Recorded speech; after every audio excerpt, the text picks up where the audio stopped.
Baby. Madam, আজ 2 মাস আমার স্বামী অসুস্থ হয়ে বিছানায় শুয়ে আছে। বাড়িতে ভীষণ অভাব, আমাকে একটা কাজ দেবেন? হ্যাঁ হ্যাঁ হবে। এই তুমি দাঁড়াও, তোমার নাম কি? নূপুর। শোনো, আমি সরকারি স্কুলে চাকরি করি, তবু আমার স্বামীকেও কিছু করতে দেই না। তুমি সময় মতো ওকে দুটো খেতে দিও। আসছি বেবি। বলছি, তোমার স্বামীর চিকিৎসা করছো না? টাকার অভাবে চিকিৎসা হচ্ছে না বাবু। তোমার স্বামীর চিকিৎসার টাকা যদি আমি দেই? কি হলো স্বামী? এই তো আমি এসে গেছি। আমি বাঁচতে চাই। তুমি বাঁচবে স্বামী, যত কষ্ট হোক আমি তোমাকে বাঁচাবো। ম্যাডাম চা।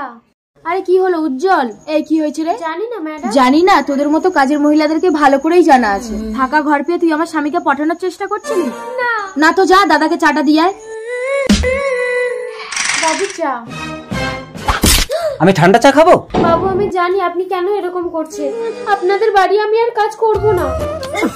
এখনই 5 লাখ টাকা লাগবে, অপারেশন না করলে আপনার স্বামীকে বাঁচানো যাবে না। টাকার চিন্তা করবেন না ডাক্তার বাবু, আপনি অপারেশনের ব্যবস্থা করুন।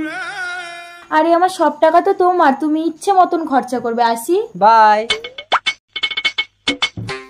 বাবু আমাকে 5 লাখ টাকা দেবেন? বাবু এতে তো 5,000 টাকা আছে। ওটাই তোর দাম। খতম। আজ স্কুল হবে না। এই ডাইনি, তুই আমার স্বামীকে মেরে ফেলেছিস। Hello police. হ্যান্ডস আপনি চিন্তা করবেন না ম্যাডাম, আমি ফাঁসির ব্যবস্থা করব। না, ও আমাকে বিধবা করেছে, আমি ওকে বিধবা করব। ওকে আমি মেরে ফেলবো। কোনো লাভ হবে না, ও অনেক আগেই মারা গেছে। স্বামী, ডাক্তার। আপনি সময় মতো টাকাটা আনলে আমি অপারেশনটা করে ফেলতাম। মানে আপনার স্বামী এর অসুস্থতার সুযোগ নিয়ে এই মেয়েটিকে ব্যবহার করে ঠকিয়েছে।